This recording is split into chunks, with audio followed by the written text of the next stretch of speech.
Madhuranagar street number 1 లో police station కి కొంత దూరంలో జరిగిన జంట హత్యల కేసు కలకలం రేపుతుంది.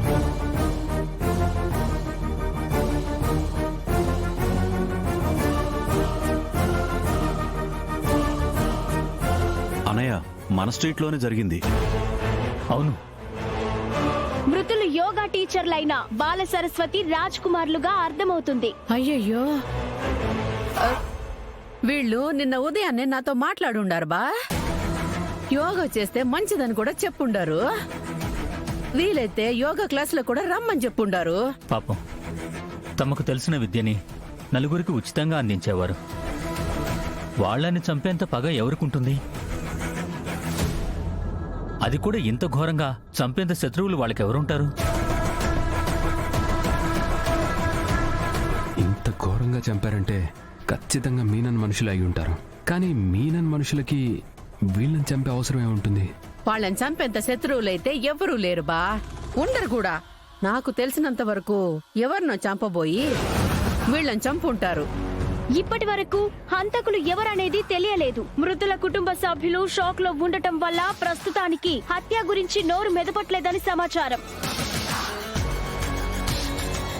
పద.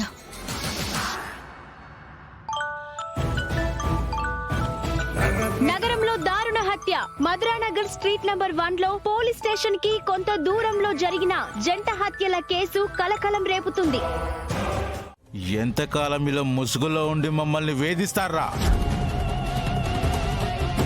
ముసుగుల్లో బతికేనా? మా బాయితో పెట్టుకొని చాలా పెద్ద తప్పు చేశారు. గన్నుకు భయపడిపోతాం అనుకుంటున్నావా? చంపరా, చంపరా!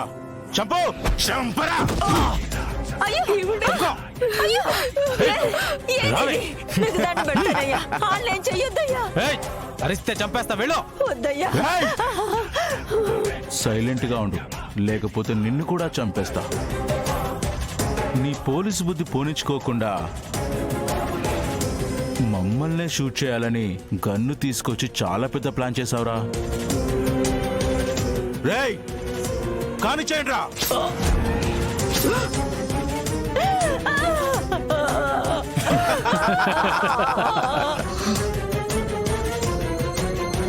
రేయ్, పదండ్రా.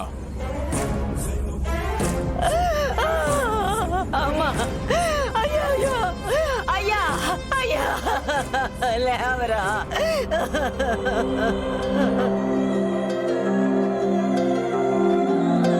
నీ పోలీసు బుద్ధి పోనిచ్చుకోకుండా మమ్మల్నే షూట్ చేయాలని గన్ను తీసుకొచ్చి చాలా పెద్ద ప్లాన్ చేసావురా. అయితే వాళ్ళు చంపాలనుకుంది పోలీసులని. అవునమ్మా, పోలీసులు అనుకుని నా కొడుకు కోడల్ని చంపేశారమ్మా.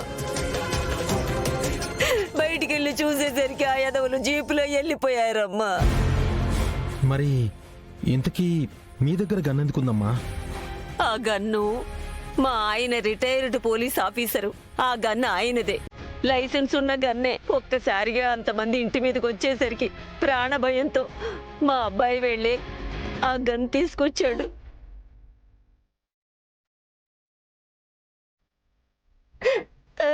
కూర్చుందమ్మా, మీరేం బాధపడకండమ్మా. మీకే అవసరం వచ్చినా మేమున్నామని గుర్తుపెట్టుకోండి. వస్తాము.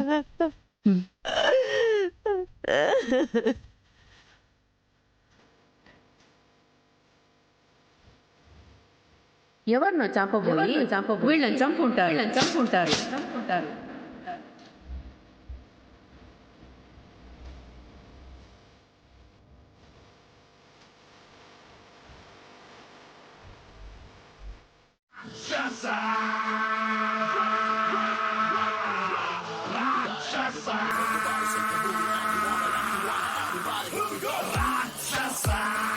నమస్తే బాయ్.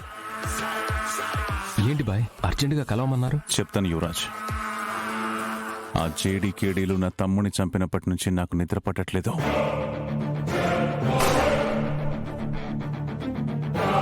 తిండి దిగట్లేదు. నా తమ్ముడి చావుకు కారణమైన జేడీ కేడీలకి పిండం పెట్టేంత వరకు నా తమ్ముడి ఆత్మ కూడా శాంతించదు.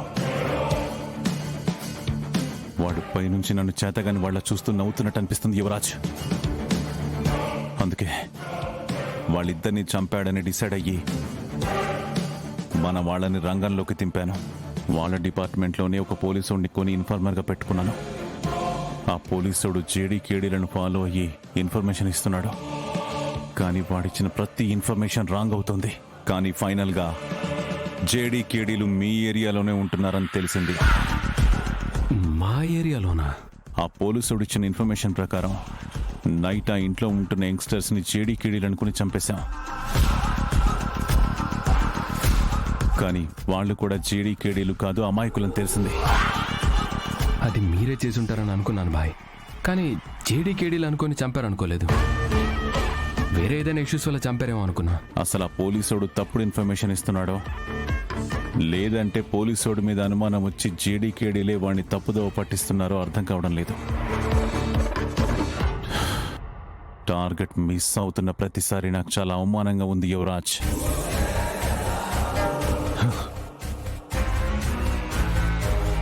అందుకే ఈసారి నేనే రంగంలోకి దిగాలనుకుంటున్నా. మీకెందుకు బాయ్ శ్రమ? జేడీకేడీలు మా ఏరియాలోనే ఉంటున్నారని తెలిసింది కదా.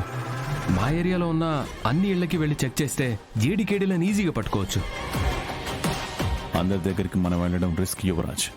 అందుకే మనం ఉన్న చోటికి అందరినీ రప్పిద్దాం. అదెలా కుదురుతుంది బాయ్? పోనీ అందరూ వచ్చే చోటు చూసి అక్కడికి నేనే వస్తే సరిపోతుంది కదా. అదే, అది కూడా ఎలా కుదురుతుంది? మీ చెల్లెలి పెళ్ళుంది కదా యువరాజ్. బాయ్ మా ఇంటికి వస్తారా? మీ ఏరియాలో ఉన్న వాళ్ళందరూ మీ ఇంట్లో జరిగే పెళ్లికి వస్తారు కదా యువరాజ్.